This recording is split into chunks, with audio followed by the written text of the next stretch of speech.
बिस्मिल्लाहिर्रहमानिर्रहीम। 10th class mathematics new book exercise 1.4 के साथ मैं हूं नवीद मिराज। स्टूडेंट्स, आज के इस लेक्चर में हमने एक्सरसाइज 1.4 का क्वेश्चन नंबर 2 सॉल्व करना है, जिसमें हमारे पास दो साइमल्टेनियस लीनियर इक्वेशंस होंगी जिनको हमने सॉल्व करना है। लेकिन ये दोनों इक्वेशंस ही हमारे पास जो हैं वो कम्प्लेक्स नंबर्स के साथ हैं। ठीक है, तो पहला सवाल क्वेश्चन नंबर 2 का जो पहला पार्ट है, देखें हमारे पास है सॉल्व फॉर डब्ल्यू एंड जी। इसमें डब्ल्यू और जी के लिए सॉल्व करना है, मतलब आपने यहाँ पे डब्ल्यू और जी की वैल्यूज़ को ही फाइंड आउट करना है। तो यहाँ दो इक्वेशन है, दोनों इक्वेशंस को मैंने क्या किया है, यहाँ पे नाम दे दिया है। ठीक है, और नेक्स्ट देखें, दोनों एक इक्वेशन को 1 कह दिया हमने और दूसरी इक्वेशन नंबर 1 को हमने इक्वेशन 2 कह दिया। ठीक, अच्छा, अब इसके बाद हमने जो पहला स्टेप करना है, अच्छा ये याद रखें, ये आपको स्टेप 1 जो लिखा हुआ है यहाँ पे, ये कतन लिखने की ज़रूरत नहीं है आपको, बस ये आपको समझाने की खातिर था कि यहाँ पे ये जो स्टेप 1 लिखा हुआ है। ठीक है, अब क्या करेंगे हम, पहले नंबर पे आपने इसको जी के लिए सॉल्व करना है, यानी कि जी की वैल्यू निकालने के लिए हमें स्टेप्स करना है। ठीक है, from equation number 2 solve for W in term of G, यानी कि आपने यहाँ पे डब्ल्यू की वैल्यू, डब्ल्यू को लेफ्ट हैंड साइड पे रखेंगे और जी को राइट हैंड साइड पे। तो इक्वेशन नंबर 2 में जहाँ जहाँ, अब इसको ज़रा सॉल्व कीजिए तो देखें, ये मेरे पास जो माइनस डब्ल्यू था यहाँ पर मौजूद, ये लेफ़्ट पे रह गया और बाकी तमाम चीज़ों को आप कहाँ पे लेकर चले गए हैं, राइट हैंड साइड पर लेकर चले गए हैं। ठीक है, जब आप इसको राइट हैंड साइड पर लेकर जाएंगे तो क्या होगा कि हमारे पास यहाँ बन जाएगा -1 प्लस आयोटा था पहले से, और इसके साथ क्या आ जाएगा, यहाँ पे देखें -1 प्लस आयोटा के साथ -2 माइनस आयोटा जी, यानी कि ये मुकम्मल टर्म जो है आपके पास उठकर कहाँ आ गई है, राइट हैंड साइड पर आ गई है। ठीक है, ये स्टेप करेंगे। अच्छा, फिर नेक्स्ट स्टेप में देखें हम क्या करने जा रहे हैं कि यहाँ पे जो W आपने निकाला वो नेगेटिव W है। तो जैसे कि क्वेश्चन को सॉल्व करते हुए हमने इसको पॉजिटिव बनाना है, तो पॉजिटिव बनाने के लिए माइनस से लेफ़्ट और राइट दोनों साइड्स पे मल्टीप्लाई करेंगे।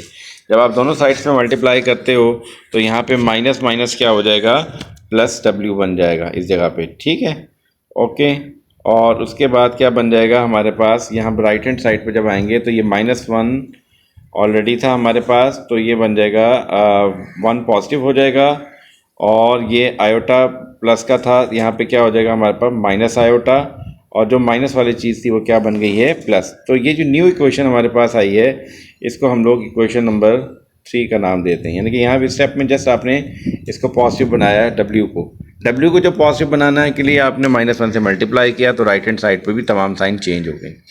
जी, नेक्स्ट स्टेप में क्या करते हैं, put the expression of W, ये जो डब्ल्यू का आपने इक्वेशन नंबर 3 वाले में के अंदर जो आंसर निकाला है, जो ऊपर सवाल में हमारे पास क्वेश्चन नंबर 1 जो इक्वेशन नंबर 1 है, जहाँ जहाँ डब्ल्यू है वहाँ पे डब्ल्यू वाला एक्सप्रेशन पुट कर देंगे। देखें डब्ल्यू मेरे पास किस जगह पे मौजूद है, डब्ल्यू इस जगह पे इस ब्रैकेट के साथ मौजूद है। ठीक है, तो यहाँ पे आपने डब्ल्यू की वैल्यू पुट करनी है, तो क्या बनेगी आप मुझे बताएं, पहले सोचें कि 3z प्लस आगे 2 प्लस आयोटा वैसे ही, और बाहर लिखा हुआ है W, तो जहाँ पर W लिखा हुआ है वहाँ ब्रैकेट में आपने W वाली वैल्यू जो कि इस इक्वेशन नंबर 3 में मौजूद है इसको पुट कर देंगे। ठीक है, तो देखिए हमारे पास इस तरह का एक्सप्रेशन बन जाएगा, तो 3z plus 2 plus iota into 1 minus iota plus 2 minus iota times z is equal to ज़रा देखते हैं हमारे पास क्या चल रहा था इक्वेशन नंबर 1 में। इक्वेशन नंबर 1 में is equal to right hand side पर देखें तो क्या लिखा हुआ है, 11 माइनस आयोटा। ठीक है, तो इज इक्वल टू क्या आ जाएगा, 11 माइनस आयोटा, तो ये हमारे पास is equal to right hand side आ गई। ठीक है, तो ये हमारे पास इस तरीके से आपने जस्ट क्या किया, डब्ल्यू की वैल्यू को इक्वेशन नंबर 1 में पुट किया, जहाँ जहाँ डब्ल्यू था वहाँ पे डब्ल्यू वाला एक्सप्रेशन जो आपने इक्वेशन नंबर 3 में प्रीवियस इक्वेशन के अंदर निकाला उसको आपने पुट कर दिया। ठीक है, और इसके साथ ज़रा देखें, इसको ज़रा सॉल्व करते हैं। अब जब ब्रैकेट्स हैं यहाँ पे देखें, यहाँ जो दो ब्रैकेट्स हैं दोनों ही आपस में मल्टीप्लाई होंगी इस स्टेप में, यहाँ भी दो ब्रैकेट्स हैं इन्हें भी मल्टीप्लाई करें। अच्छा, इसको सॉल्व करते हैं पहले इसको। अच्छा, ये ना स्टेप बहुत बड़ा हो जाएगा, तो इसलिए मैंने क्या किया, इसको ज़रा सेपरेट सॉल्व कर लिया, यानी कि इस एक्सप्रेशन को पहले सॉल्व कर लिया, फिर इस एक्सप्रेशन को भी सॉल्व कर लिया। ठीक है, तो अगर आप इस एक्सप्रेशन को सॉल्व करते हैं जो कि लिखा हुआ है 2 प्लस आयोटा 1 माइनस आयोटा। देखें तो इसको एक्सपेंड कर लें तो हमारे पास क्या बन जाएगा, ये equation 2 minus 2 iota plus iota minus iota square. फिर फर्दर अगले स्टेप में आपने जब इसको सॉल्व किया ये बन जाएगा, सॉल्व होने के बाद 2 माइनस आयोटा अब हमें पता है कि आयोटा स्क्वायर क्या होता है, -1 होता है। लिहाजा जैसे ही आपने आयोटा स्क्वायर देखा तो इसकी जगह क्या पुट कर दिया आपने, माइनस आयोटा पुट कर दिया यहाँ पर, ठीक है। इज इक्वल टू क्या है, अच्छा अब इसको सॉल्व कर लिए तो 2 माइनस आयोटा माइनस माइनस क्या हो जाएगा प्लस, ठीक है। तो देखें यहाँ पे मौजूद मेरे पास क्या है, 2 लिखा हुआ है और यहाँ पे क्या है माइनस माइनस प्लस, तो माइनस माइनस प्लस 1 हो जाएगा, 2 प्लस 1 3 और साथ क्या लिखा हुआ है माइनस आयोटा, ठीक है। तो इस तरीके से हमने इसको क्या कर लिया है, सॉल्व कर लिया, ठीक है। इस एक्सप्रेशन को सॉल्व किया है हमने। तो फिर इसका मतलब ये हुआ कि आपने जब इस कंप्लीट एक्सप्रेशन को जो कि था हमारे पास ये वाला, देखें ज़रा ये ग्रीन कलर से आपको नज़र आ रहा होगा, 2 plus iota into 1 minus iota को कम्प्लीटली सॉल्व किया तो मेरे पास आंसर क्या आ गया, 3 माइनस आयोटा। अच्छा ये स्टेप चाहते तो हम एज ए होल जो इस इक्वेशन के अंदर हम डायरेक्ट भी कर सकते थे, लेकिन इसके लिए बहुत ज़्यादा जगह एक्सपेंड हो जाती है, आपके पास नोटबुक के ऊपर या रजिस्टर के ऊपर जगह भर जाती। तो उसके लिए हमने इसको क्या किया, इसको ज़रा सेपरेट सेपरेट सॉल्व कर लिया। अच्छा एक एक्सप्रेशन तो ये था। अच्छा और देखते हैं, अब हमारे पास एक और एक्सप्रेशन भी इसी इक्वेशन के अंदर नज़र आ रहा है, और ये हमारे पास देखें कौन सा एक्सप्रेशन नज़र आ रहा है, ये वाला। इसको ज़रा ये देखें, ये 2 plus iota into 2 minus iota. ये तो वैसे सिंपल सा, इतना ज़रा चक्कर नहीं था कि इसमें जस्ट आपने क्या करना है, फार्मूला लगाएंगे ए स्क्वायर माइनस बी स्क्वायर वाला, ठीक है। उसकी मदद से भी आप सॉल्व कर सकते हैं, बल्कि वैसे ही कर लें आप। तो यहाँ पे बनेगा 2 का स्क्वायर क्या बन जाएगा, मेरे पास 4 बन जाएगा, और आयोटा का स्क्वायर ए प्लस बी इंटू ए माइनस बी, ए स्क्वायर माइनस बी स्क्वायर का फार्मूला वो बन जाएगा मेरे पास आयोटा स्क्वायर। तो देखें आयोटा स्क्वायर क्या होता है, -1 होता है, तो माइनस माइनस क्या हो जाएगा ना कि ये आपके पास बन जाएगा 4 माइनस माइनस 1, ये बन जाएगा सॉल्व होने के बाद 4 प्लस 1। इसको जब आपने सॉल्व किया देन यू गॉट दिस 5। तो इस एक्सप्रेशन का आंसर हमारे पास जब सॉल्व होने के बाद क्या आ गया है, 5 के इक्वल आ गया है, ठीक है। ये बात क्लियर हो गई आपको। अच्छा अब ये जो दोनों वैल्यूज़ आपने निकाली हैं इसको आपने ऊपर वाली इक्वेशन में पुट कर देंगे, ठीक है। तो यहाँ पर देखें इस जगह पे हमारे पास जो आंसर आएगा, इस जगह पे जो पुट करेंगे हम वो आएगा 3 माइनस आयोटा, और इस जगह पे जो हम पुट करेंगे वो आएगा 5, और साथ लिखा हुआ है जी, तो ये बन जाएगा 5d।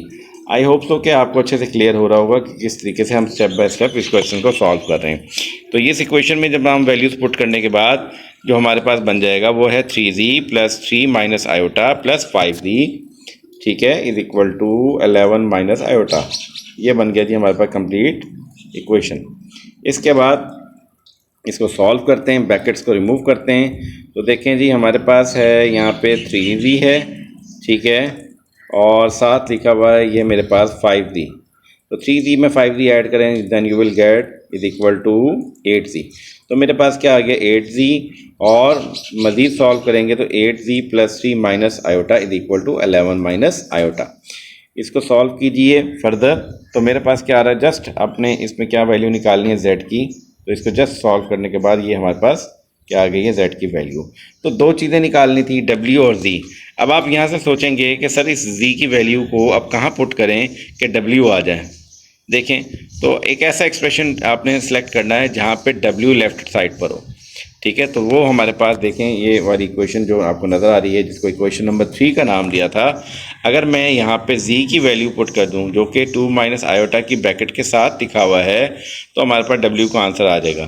तो अब यहाँ पर देखें z के जो आंसर आपने निकाला वो 1 है, ठीक है। तो यहाँ पे z की जगह जब आप 1 पुट करोगे तो क्या आ जाएगा 1 minus iota plus 2 minus iota. देखें इसको सॉल्व करके देखते हैं कैसे बना। तो ये देखें z की वैल्यू 1 जो है वो इक्वेशन नंबर 3 में पुट करें, then you are getting w is equal to 1 minus iota plus 2 minus iota times 1। अब 1 क्योंकि जिस ब्रैकेट से मल्टीप्लाई होगा it will give you the same answer, और वो सेम आंसर हमने हमारे पास सॉल्व होने के बाद क्या है, w is equal to 3 minus 2 iota. Simple सी सिंप्लीफिकेशन थी जिसके साथ ही हमने इसका पार्ट नंबर 1 सॉल्व कर लिया है। आई होप सो कि आपको ये लेक्चर अच्छे से क्लियर हो गया होगा। और उसके बाद इसके देखें हमारे पास सेम पैटर्न को फॉलो करते हुए जो है इसके नेक्स्ट पार्ट्स हैं, और से देखें और ये आपने इसको कम्प्लीटली सॉल्व करना है। ठीक है, ये नोट्स आपको प्रोवाइड कर दिए जाएंगे और इसका लिंक जो है डिस्क्रिप्शन में मौजूद होगा, वहाँ पे जाके आप इसको इजीली डाउनलोड कर सकते हैं।